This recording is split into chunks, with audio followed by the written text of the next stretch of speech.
बरसों पुरानी बात है। एक गांव में देवदत्त नाम का ब्राह्मण अपनी पत्नी देवकन्या के साथ रहता था। उन दोनों की कोई संतान नहीं थी। आखिरकार कुछ वर्षों के बाद उनके घर प्यारे से बच्चे ने जन्म लिया। ब्राह्मण की पत्नी अपने बच्चे को बहुत प्यार करती थी। एक दिन की बात है, ब्राह्मण की पत्नी देव कन्या को अपने घर के बाहर नेवले का छोटा सा बच्चा मिला। उसे देखकर देव कन्या को उस पर दया आ गई और वो उसे घर के अंदर ले गई और उसे अपने बच्चे की तरह ही पालने लगी।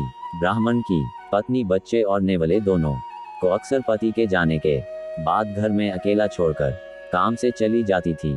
नेवला इस दौरान बच्चे का पूरा ख्याल रखता था। दोनों के बीच का अपार स्नेह देखकर देव कन्या बहुत खुश थी। एक दिन अचानक ब्राह्मण की पत्नी के मन में हुआ कि कहीं यह नेवला मेरे बच्चे को नुकसान न पहुंचा दे। आखिर जानवर ही तो है और जानवर की बुद्धि का कोई भरोसा नहीं कर सकता। समय बीतता गया और नेवला और ब्राह्मण के बच्चे के बीच का प्यार गहरा होता गया। एक दिन ब्राह्मण अपने काम से बाहर गया हुआ था। पति के जाते ही देव कन्या भी अपने बच्चे को घर में अकेला छोड़कर बाहर चली गई। इसी बीच उनके घर में एक सांप घुस आया। इधर ब्राह्मण देवदत्त का बच्चा आराम से सो रहा था, उधर सांप तेजी से उस बच्चे की ओर बढ़ने लगा। पास में ही नेवला भी था। जैसे ही नेवले ने सांप को देखा तो वो सतर्क हो गया। नेवला तेजी से सांप की ओर लपका और दोनों के बीच काफी देर तक लड़ाई हुई। आखिर में नेवले ने सांप को मारकर बच्चे की जान बचा ली। सांप को मारने के बाद नेवला आराम से घर के आंगन में बैठ गया। इसी बीच देव कन्या घर लौट आई। जैसे ही उसने नेवले के मुंह को देखा तो वह डर गई। नेवले का मुंह सांप के खून से लथपथ था, लेकिन इस बात से अनजान देव कन्या ने मन में कुछ और ही सोच लिया।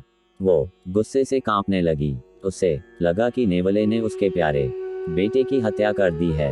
यही सोचते सोचते ब्राह्मण की पत्नी ने एक लाठी उठाई और उस नेवले को पीट पीट कर मार डाला। नेवले को जान से मारने के बाद ब्राह्मणी अपने बच्चे को देखने के लिए घर के अंदर तेजी से भागी।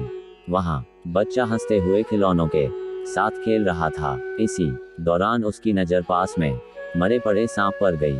सांप को देखते ही देव कन्या को बहुत पछतावा हुआ। वो भी नेवले से बहुत प्यार करती थी, लेकिन गुस्से और अपने बच्चे के मोह में उसने बिना कुछ सोचे समझे नेवले को मार दिया था। अब ब्राह्मण की पत्नी जोर जोर से रोने लगी, लेकिन तब तक बहुत देर हो चुकी थी। उसी समय ब्राह्मण भी घर लौट आया। वह पत्नी की रोने की आवाज सुनकर दौड़ता हुआ घर के अंदर गया। उसने पूछा, देव कन्या, तुम क्यों रो रही हो? ऐसा क्या हो गया? उसने अपने पति को सारी कहानी सुना दी।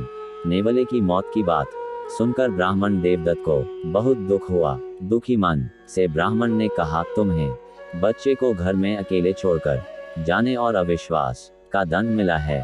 कहानी से सीख, बिना सोचे समझे गुस्से में आकर कोई काम नहीं करना चाहिए। साथ ही विश्वास की डोर को कभी शक की वजह से टूटने नहीं देना चाहिए।